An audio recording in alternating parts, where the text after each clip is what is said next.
Imagínese la tensión en un tribunal abarrotado, donde cada palabra podría reescribir la historia. Lo que está en juego. Inimaginable. Desde confesiones explosivas hasta arrebatos emocionales, las recientes audiencias en torno al atentado contra Donald Trump han dejado a la nación en vilo.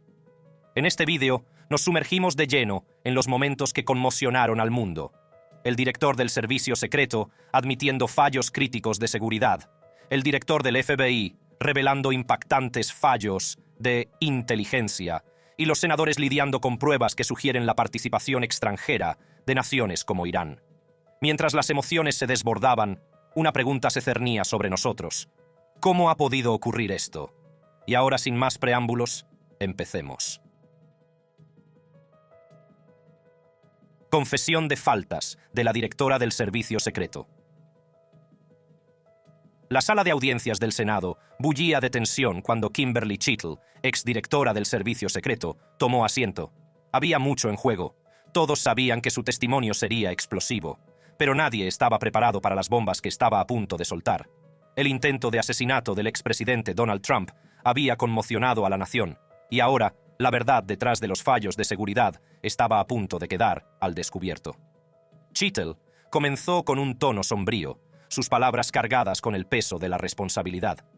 Admitió que el fallo de seguridad del 13 de julio era inaceptable, y su voz se mantuvo firme a pesar de la tensión que reinaba en la sala.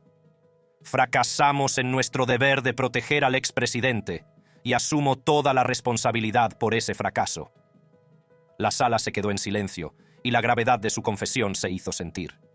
No era una comparecencia cualquiera, era un juicio público. Pero la verdadera conmoción llegó cuando Chittle empezó a desvelar el funcionamiento interno del Servicio Secreto, revelando una organización fracturada que se tambaleaba al borde de la disfunción. Sorprendentemente, una discordia interna dentro de la agencia podría haber desempeñado un papel importante en el fracaso de la agencia. Mientras el director seguía confesando, los senadores se inclinaron hacia él, ansiosos por saber más. ¿Cómo podía estar tan dividida la agencia encargada de proteger a los líderes de la nación? La respuesta era tan sencilla como alarmante. Chittle explicó que las luchas internas habían provocado una ruptura de la comunicación y la coordinación entre los agentes asignados al destacamento de Trump. Y fiel a sus declaraciones, ese día hubo claros signos de discordia entre los agentes, pero fueron ignorados. Quizás esta falta de unidad tuvo un impacto directo en su capacidad para proteger al expresidente. Los senadores no dejaban de intercambiar miradas incómodas. Si el servicio secreto ni siquiera podía mantener su propia casa en orden, ¿qué esperanza había para la seguridad de los líderes de la nación? Por si fuera poco, Chittle soltó otra bomba. El presunto asesino había logrado saltarse múltiples capas de seguridad utilizando un avión no tripulado. Hubo informes de que el tirador utilizó un avión no tripulado apenas unas horas antes del inicio del meeting. ¿Es eso cierto? He oído esos mismos informes, y de nuevo, estoy esperando el informe final. ¿Lo sabe usted? Si no puedes responder a la pregunta, esa es tu respuesta. Pero puede responder a esto. Lo sabe. Esa información nos la ha pasado el FBI. Los senadores estaban atónitos. ¿Un dron? ¿Cómo había podido el servicio secreto, con todos sus recursos, no detectar una amenaza tan evidente? La respuesta era a la vez frustrante y exasperante. En términos más sencillos, las confesiones del director solo significaban una cosa: que ese día no desplegaron ningún dron para la vigilancia. O puede que haya ocasiones en las que utilicen drones como parte de su plan de seguridad, pero el meeting de Trump no fue una de esas ocasiones. Mientras seguía hablando, la sala estalló en murmullos. ¿Cómo pudo ocurrir un descuido tan crítico? ¿Fue un simple error o había algo más siniestro en juego? La siguiente revelación no hizo sino aumentar la creciente sensación de inquietud. Chittle reveló que el edificio desde el que disparó el tirador estaba fuera del perímetro de seguridad. El edificio estaba fuera del perímetro el día de la visita, pero, de nuevo, esa es una de las cosas que durante la investigación queremos analizar y determinar si se deberían haber tomado otras decisiones. Los senadores se abalanzaron sobre este detalle, exigiendo saber por qué no había ningún agente en el tejado del edificio. Ha habido informes de que se suponía que había agentes en la azotea, pero ese día hacía calor y no querían estar en la azotea. Puede responder a alguna de esas preguntas, director, señaló el senador Comer, con la voz cargada de incredulidad. La respuesta de Cheadle fue tan escalofriante como insatisfactoria.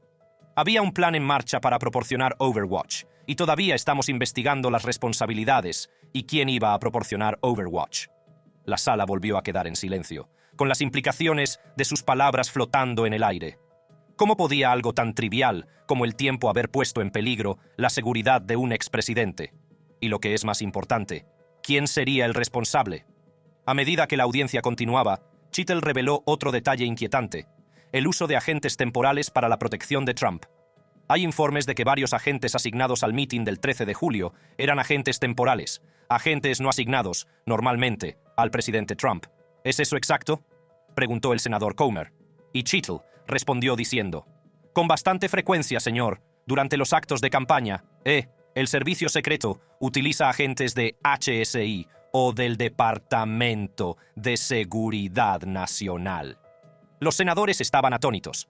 ¿Cómo podía el servicio secreto, con sus vastos recursos, confiar en agentes temporales que no estaban familiarizados con las necesidades específicas de seguridad de Trump? Pero el representante Comer aún no había terminado con Cheadle. Destacó el presupuesto y los recursos humanos de la agencia, pintando un cuadro de una organización bien apilada que era capaz de asumir todas las responsabilidades. Entonces, ¿cómo es posible que la agencia siguiera experimentando fracasos colosales? El servicio secreto tiene un presupuesto anual de unos 3.100 millones de dólares y creo que 8.000 empleados. ¿Es correcto? Sí, señor. Y a pesar de estos recursos, el servicio secreto seguía sin proporcionar la protección adecuada. Los senadores irritaron al director. Si miles de millones de dólares y miles de agentes no eran suficientes, ¿qué haría falta para mantener a salvo a los líderes de la nación? La frustración en la sala era palpable cuando los senadores presionaron a Cheadle para obtener más respuestas. ¿Han reconstruido los investigadores los movimientos precisos del tirador durante los últimos días, semanas y meses? El senador Comer exigió. Su paciencia se agotaba. La respuesta de Cheadle no alivió la tensión. El FBI está llevando a cabo una investigación criminal. El servicio secreto está realizando una investigación interna. Hay una serie de investigaciones de la OIG y están las investigaciones externas, respondió Cheadle. Entiendo sus preguntas, presidente, y comparto su preocupación por querer asegurarse de que tenemos información objetiva. La falta de respuestas concretas no hizo sino aumentar la sensación de inquietud. A medida que la audiencia se acercaba a su fin, Cheadle hizo una promesa: revisar los protocolos y procedimientos de la agencia. Dejó claro que se comprometían a aprender del incidente de Trump y a garantizar que no volvieran a producirse fallos de este tipo. Pero sus palabras fueron recibidas con escepticismo. ¿Podría el servicio secreto reformarse de verdad?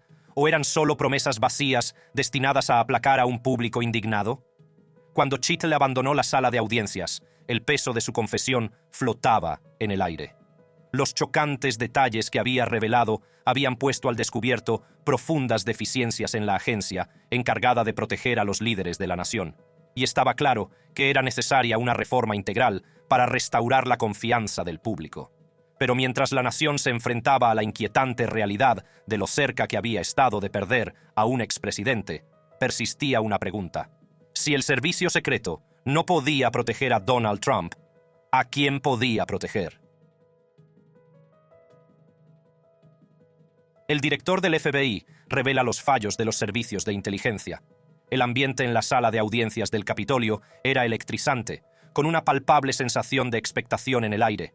El director del FBI, Christopher Wray, normalmente una figura de compostura inquebrantable, parecía ligeramente más rígido cuando tomó asiento. No iba a ser una sesión cualquiera. La nación exigía respuestas, y Wray conocía el verdadero peso de la prueba a la que se le sometía. ¿Cómo podía ser que un expresidente de los Estados Unidos, rodeado de capas de seguridad, se convirtiera en el objetivo de un intento de asesinato? ¿Cómo pudo el FBI, con sus amplios recursos y experiencia, pasar por alto las señales de alarma?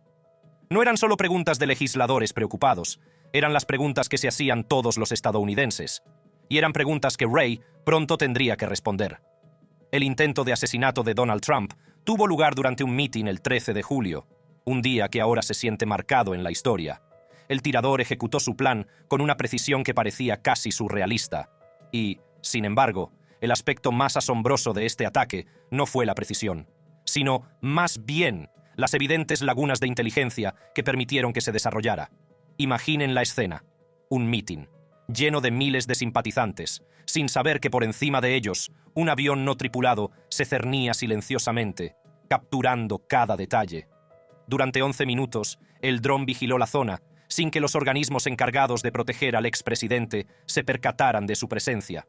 El dron, recuperado posteriormente del vehículo del tirador, se convirtió en una prueba crucial, un testigo silencioso de la serie de fallos que permitieron que ocurriera lo impensable.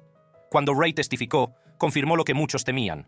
El tirador había volado el dron entre las 15:50 y las 16:00, apenas 2 horas antes del atentado. Así pues, hemos recuperado un dron que, al parecer, utilizó el tirador. Está siendo explotado y analizado por el laboratorio del FBI. El dron fue recuperado en su vehículo. Por lo tanto, en el momento del tiroteo, el avión no tripulado estaba en su vehículo, con el controlador. La revelación fue recibida con jadeos en la sala.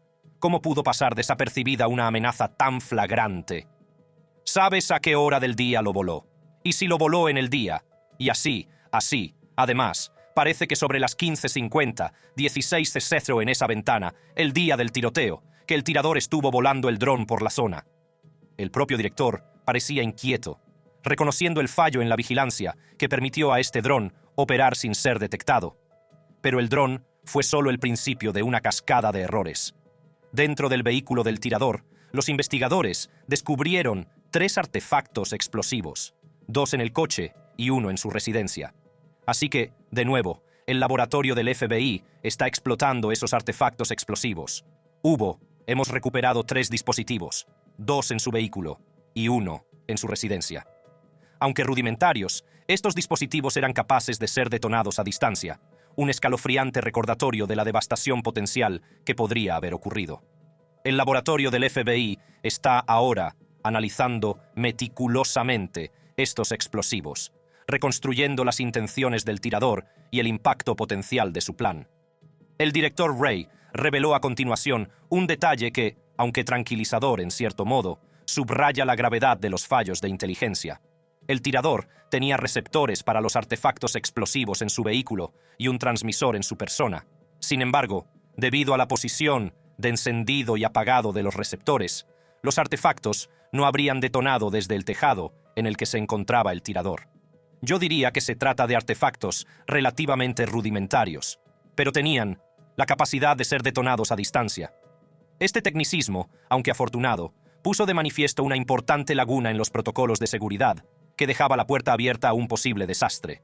Y entonces llegó la parte más escalofriante del testimonio. El tirador había conseguido efectuar 8 disparos con un fusil AR-15 antes de ser neutralizado por las fuerzas del orden. ¿Hizo Crooks 8 disparos? Hemos recuperado 8 cartuchos en el tejado. ¿Por qué Crooks pudo disparar 8 veces? Bueno, eso, creo, es algo que todavía estamos investigando. 8 casquillos esparcidos por la azotea donde había tomado su posición, planteando la obvia pero aterradora pregunta: ¿cómo sucedió esto? ¿Cómo pudo efectuar tantos disparos antes de que nadie pudiera reaccionar? El director Ray admitió que se trataba de un punto crítico de fallo, un fallo que exigía una investigación exhaustiva. Los agentes especiales retirados del FBI Bobby Chacon y Steve Moore no tardaron en expresar su frustración. Como profesionales experimentados, habían visto su ración de fallos de seguridad, pero argumentaban, estaba en una liga propia. Chacon, con una mezcla de incredulidad e irritación, señaló que el hecho de que el tirador pudiera pilotar un dron sin ser detectado y colocarse en un tejado con una AR-15 es un fallo flagrante de nuestros protocolos de inteligencia y seguridad. Sus palabras se hicieron eco del sentir de muchos, una aguda crítica a los sistemas que se suponía debían prevenir semejante catástrofe. El servicio secreto, cuyo propio mandato es la protección de los expresidentes, tenía drones en la zona. Y sin embargo, el dron del tirador pasó desapercibido, un descuido flagrante que podría haber acabado en tragedia. Las imágenes de vídeo recientemente publicadas del mitin mostraban a las fuerzas del orden y a los agentes del servicio secreto en el tejado, luchando por evaluar la situación. La confusión y la falta de coordinación eran evidentes. Una respuesta caótica que no hizo sino agravar la sensación de fracaso. Llegados a este punto, uno no puede evitar preguntarse, ¿ha sido solo mala suerte o ha habido algo más? ¿Quizás un problema sistémico más profundo? ¿Un fallo de comunicación? Y si es así, ¿qué dice eso de nuestra capacidad para proteger a los que están en los niveles más altos del poder? ¿Estamos realmente a salvo o simplemente confiamos en un sistema que es más frágil de lo que queremos admitir? Bobby Chacón, siempre pragmático, insistió en la necesidad de un puesto de mando centralizado, un centro donde toda la información pudiera alimentarse y coordinarse. Sugirió que debería existir un puesto de mando en el que se alimentara toda esa información. En su opinión, la falta de un sistema de este tipo contribuyó al caos que se produjo y permitió al tirador llegar tan lejos. Sus palabras fueron un recordatorio aleccionador de la importancia de la coordinación y la comunicación, dos elementos que faltaron en aquel fatídico día. Tras esta tragedia cercana, el director Wray esbozó las medidas que se están tomando para evitar que se repitan estos fallos de inteligencia. Medidas de vigilancia reforzadas, una mejor coordinación entre agencias y una formación rigurosa del personal de seguridad formaban parte del plan. Mientras la nación observa atentamente, estas medidas se pondrán a prueba. ¿Bastarán para restaurar la fe en las agencias responsables de nuestra seguridad? ¿O servirán simplemente como una tirita en una herida mucho más profunda? El intento de asesinato de Donald Trump es un claro recordatorio de nuestras vulnerabilidades. Vulnerabilidades que debemos abordar si queremos prevenir futuras amenazas. Pruebas de la implicación extranjera. Empecemos por Irán, una nación que ha tenido un hueso que roer con Trump desde 2020. El asesinato del comandante iraní Qasem Soleimani, autorizado por Trump, fue un momento que conmocionó al mundo. Soleimani no era un líder militar cualquiera. Era la cara de las operaciones extraterritoriales de Irán, venerado por muchos en su país y temido por otros en todo el mundo. Su muerte supuso un duro golpe para las operaciones estratégicas de Irán, y no es ningún secreto que los funcionarios iraníes juraron vengarse. Pero, ¿podría este intento de asesinato formar parte de ese complot de venganza? Tras la muerte de Soleimani, las agencias de inteligencia estadounidenses estaban en alerta máxima. Las advertencias sobre posibles represalias por parte de Irán no eran solo especulativas, sino que se basaban en informes de inteligencia concretos.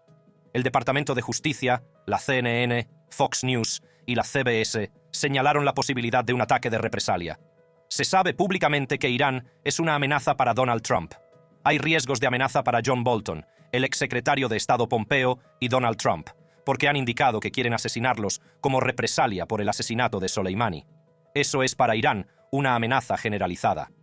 Pero, ¿y si ese ataque no fuera una respuesta militar convencional, sino algo más insidioso, como influir o apoyar una amenaza interna dentro de Estados Unidos?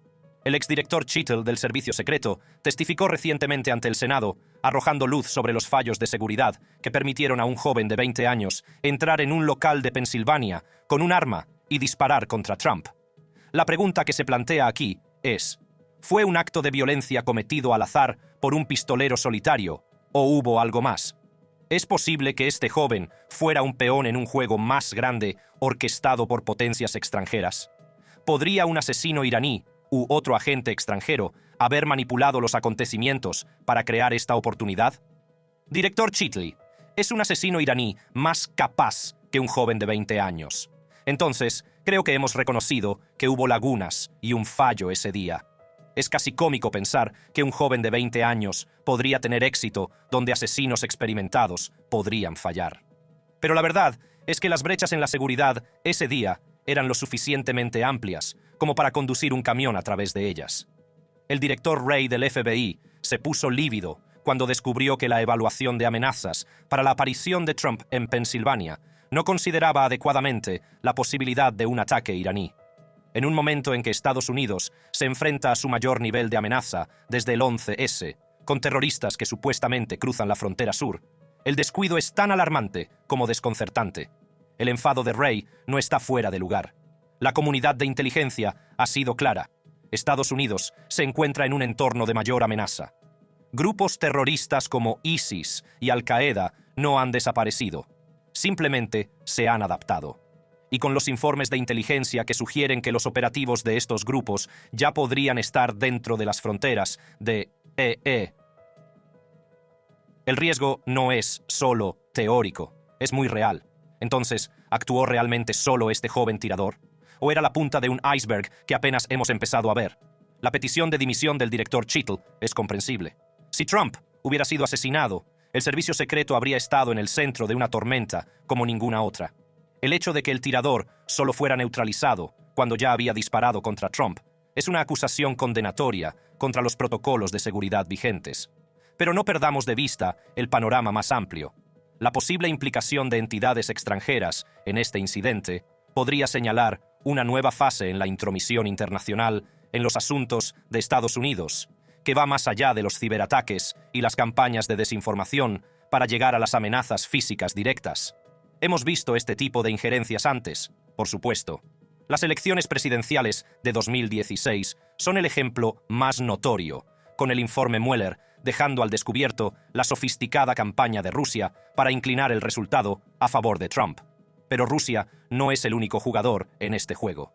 China también ha sido acusada de inmiscuirse en la política estadounidense, especialmente durante las elecciones de 2020. Sus tácticas iban desde ciberataques a campañas políticas, hasta el uso de las redes sociales para moldear la opinión pública. Corea del Norte también ha incursionado en la guerra cibernética, y el ataque de ransomware WannaCry de 2017 es un excelente ejemplo de sus capacidades. Estos incidentes demuestran que la implicación extranjera en la política estadounidense no es solo una posibilidad, sino una realidad. El intento de asesinato de Trump podría muy bien ser otro capítulo de esta saga en curso. Pero, ¿qué se puede hacer para evitarlo? ¿Cómo puede Estados Unidos protegerse de esas manos invisibles que tratan de influir en su futuro? Reforzar las medidas de ciberseguridad es un paso obvio, pero no suficiente. Mejorar el intercambio de inteligencia entre agencias y aliados es crucial. Sin embargo, la tarea más difícil es aumentar la concienciación pública. El público estadounidense tiene que entender que la amenaza es real y que no proviene únicamente de figuras oscuras en tierras lejanas, sino de dentro de sus propias fronteras. La preocupación de los senadores por la implicación extranjera no es solo una postura política, sino un reflejo de los peligros reales a los que se enfrenta Estados Unidos. Las pruebas están ahí, desde el intento de asesinato de Trump hasta las innumerables formas en que entidades extranjeras han intentado interferir en los asuntos estadounidenses. La cuestión ahora es, ¿qué hará Estados Unidos al respecto? ¿Estará a la altura del desafío o seguirá tropezando ante estas amenazas crecientes? Negativa de la directora a la amenaza de dimisión. 9 días después del intento de asesinato de Trump, la directora del Servicio Secreto de Estados Unidos, Kimberly Chittle, se encontró en el banquillo ante el Comité de Supervisión de la Cámara de Representantes.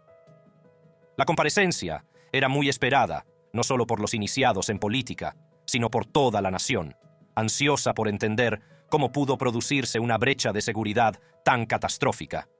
La presión era palpable, con republicanos y demócratas ansiosos por responsabilizar a Chittle de los fallos de seguridad que estuvieron a punto de provocar una tragedia indescriptible. La audiencia comenzó con un tono sombrío. Era como si el peso de la confianza de la nación en su aparato de seguridad pesara sobre los hombros de los presentes. Luego comenzaron las preguntas, agudas e implacables. El representante Mike Turner, republicano y presidente del Comité de Inteligencia de la Cámara de Representantes, no perdió el tiempo. Su voz transmitía la frustración de millones de personas que vieron con horror cómo se desarrollaban los acontecimientos de aquel día. Porque Donald Trump está vivo, y gracias a Dios que lo está. Ustedes parecen incompetentes. Si Donald Trump hubiera sido asesinado, usted habría parecido culpable. No solo debería dimitir, sino que, si se niega a hacerlo, el presidente Biden tiene que despedirle, declaró Turner, y sus palabras atravesaron el tenso ambiente como un cuchillo. La sala contuvo la respiración. La frustración de Turner fue compartida por muchos miembros del comité. Creían que el servicio secreto había fallado en su deber más importante, proteger la vida de un expresidente. Las implicaciones eran asombrosas.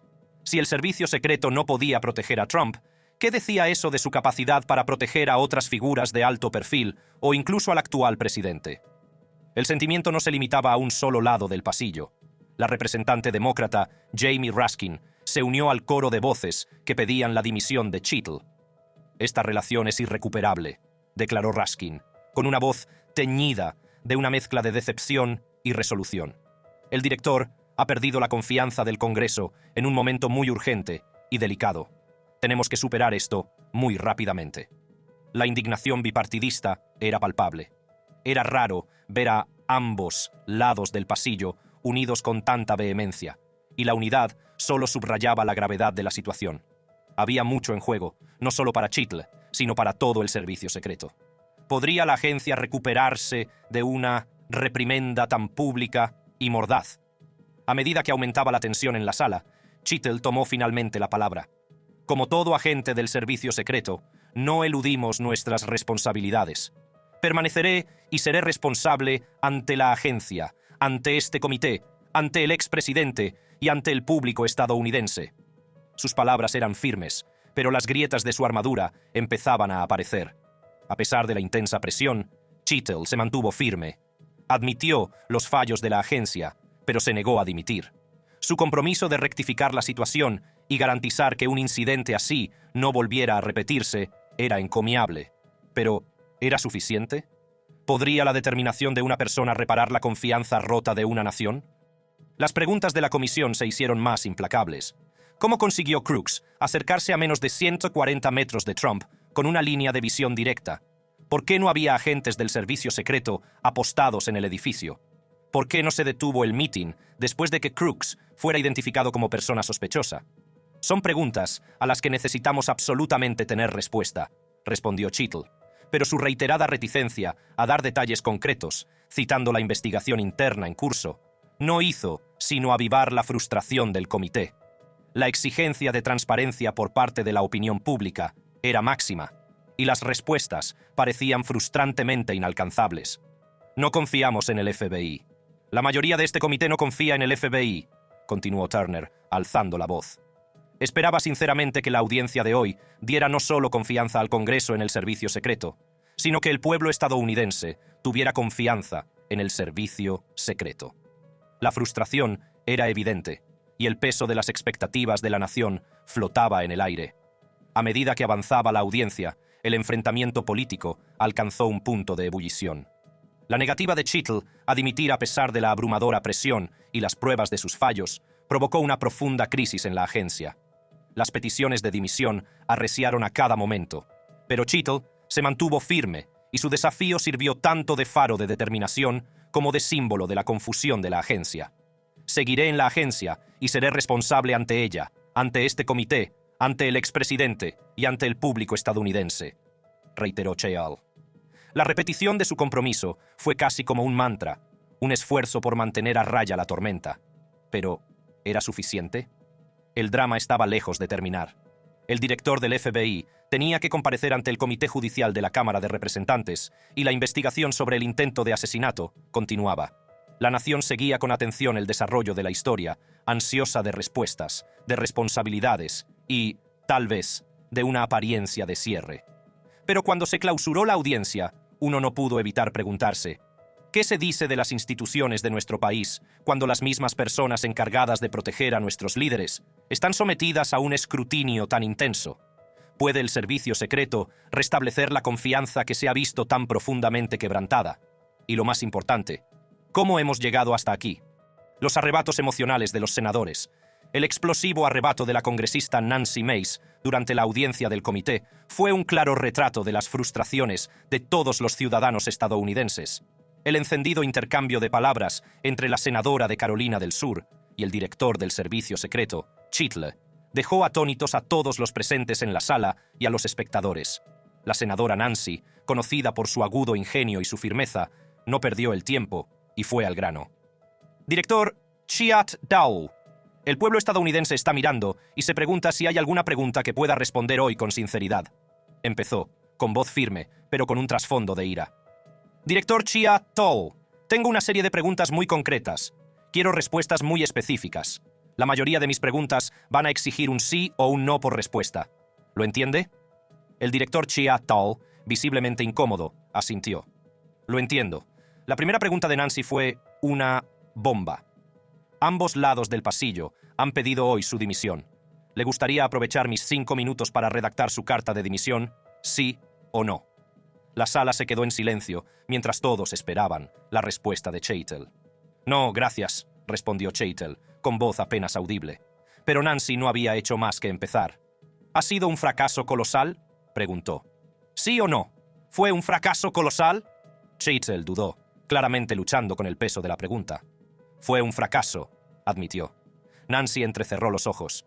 ¿Fue un fracaso colosal, sí o no? Chaitel finalmente cedió y admitió que, efectivamente, había sido un fracaso colosal.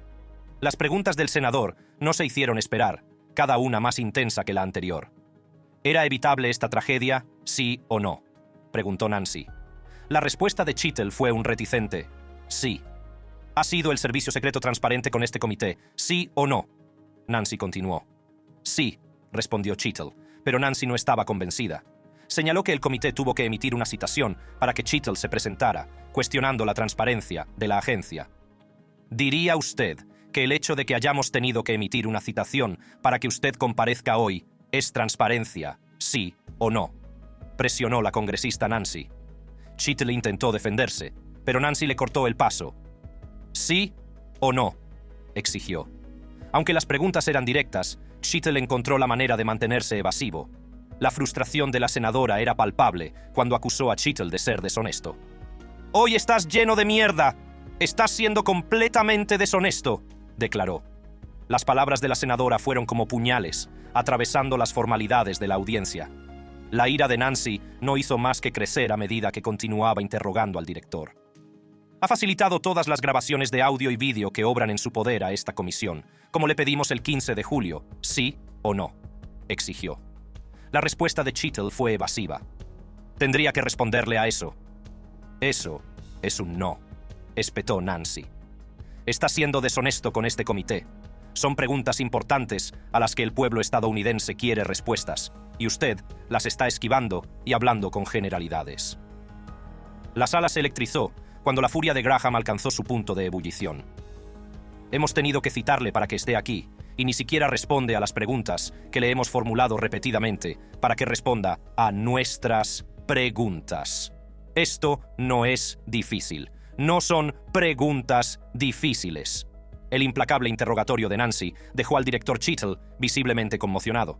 Si has disfrutado viendo este vídeo, echa un vistazo a nuestros otros increíbles vídeos en el canal.